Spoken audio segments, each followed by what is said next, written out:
So we've had some requests for some more Kevin Henkes books, and this one is an all-time favorite, Lily's Purple Plastic Purse.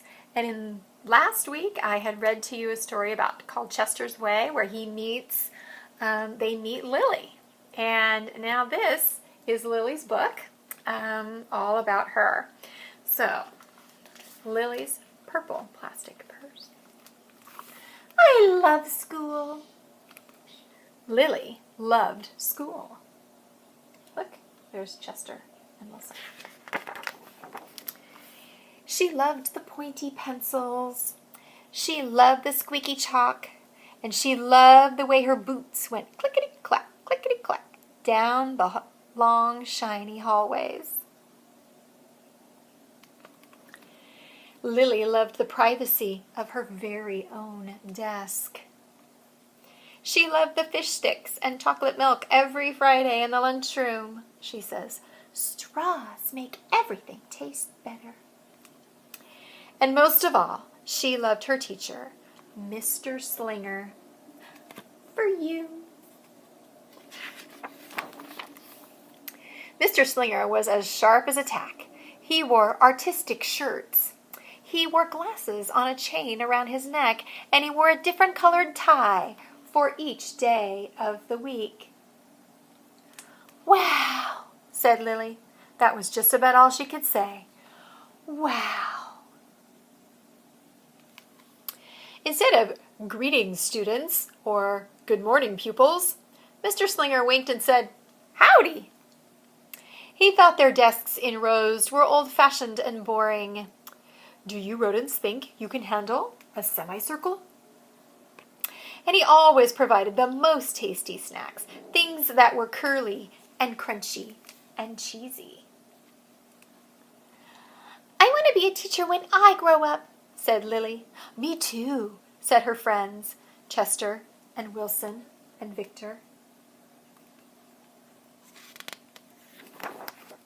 At home, Lily pretended to be Mr. Slinger. I am your teacher, she told her baby brother Julius. Listen up! Lily even wanted her own set of deluxe picture encyclopedias. She says, teachers know everything.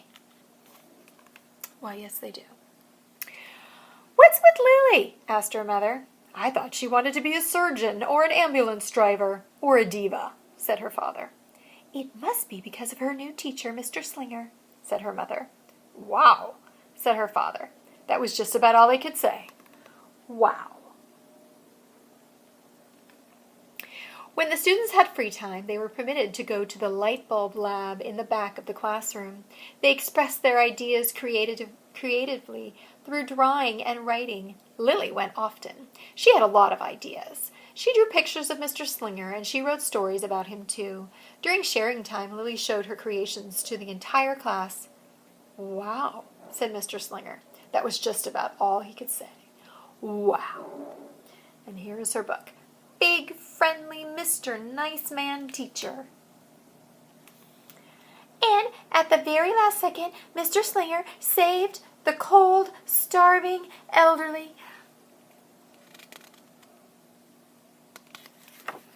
When Mr. Slinger had his bus duty, Lily stood in line even though she didn't ride the bus.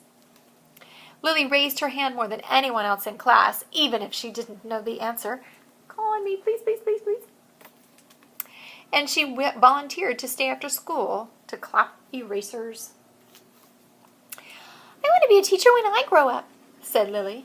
Excellent choice, said Mr. Slinger. One Monday morning, Lily came to school especially happy. She had gone shopping with her Grammy over the weekend. Lily had a new pair of movie star glasses, complete with glittery diamonds and a chain like Mr. Slinger's. She had 3 shiny quarters and, best of all, she had a brand new purple plastic purse that played a jaunty tune when it was opened.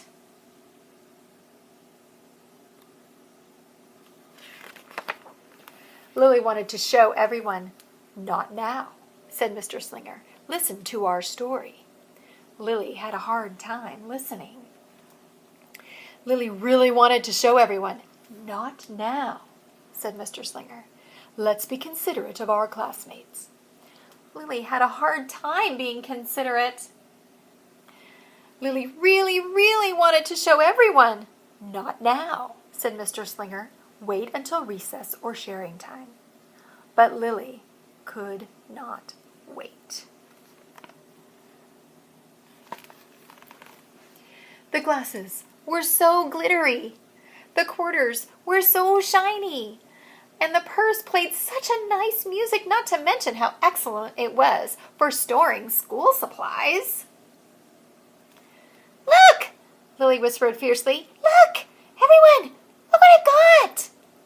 Everyone looked, including Mr. Slinger. He was not amused. I'll just keep your things on my desk until the end of the day, said Mr. Slinger. They'll be safe there, and then you can take them home. Lily's stomach lurched. She felt like crying. Her glasses were gone. Her quarters were gone. Her purple plastic purse was gone. Lily longed for her purse all morning. She was even too sad to eat the snack Mr. Slinger served before recess. That afternoon, Lily went to the light bulb lab. She was still very sad. She thought and she thought and she thought, and then she became angry. She thought and she thought and she thought some more, and then she became furious. She thought and she thought and she thought a bit longer, and then she drew a picture of Mr. Slinger.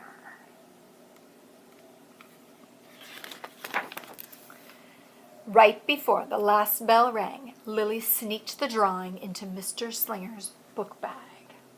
This is what it looked like. Big, fat, mean Mr. Stealing teacher. Wanted by the FBI. He's a thief. He's bad. I do not want to be a teacher when I grow up. Wow. When all of the students were buttoned and zipped and snapped and tied and ready to go home, Mr. Slinger strolled over to Lily and gave her purple plastic purse back.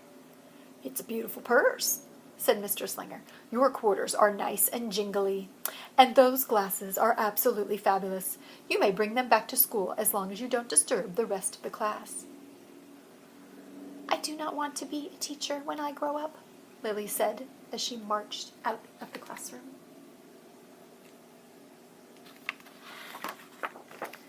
On the way home, Lily opened her purse. Her glasses and quarters were inside, and so was a note from Mr. Slinger. It said, "Today was a difficult day. Tomorrow will be better." There was also a small bag of tasty snacks at the bottom of the purse. How do you think Lily's feeling now? Lily's stomach lurched. She felt like crying. She felt simply awful. Lily ran all the way home and told her mother and father everything. Instead of watching her favorite cartoons, Lily decided to sit in the uncooperative chair. That's like sitting in a timeout. She says, I'll stay here 1,000,000 years for Mr. Slinger. Why does everything always happen to me? 1051, 1052, 1059. That night, Lily drew a new picture of Mr. Slinger and wrote a story about him, too. Lily was really, really sorry, so everyone forgave her, even her parents, even her stinky baby brother, even her especially incredible teacher. And then the sun shined its smiley face down on everyone and everything, even the bugs and worms. The end. And there's her picture she drew of Mr. Slinger. It says, "Listen up, I forgive everyone." Nice, kind. She says, I really sorry. And at the bottom, she's got worms, insects, and she says, I'm an author. She wrote such an amazing story.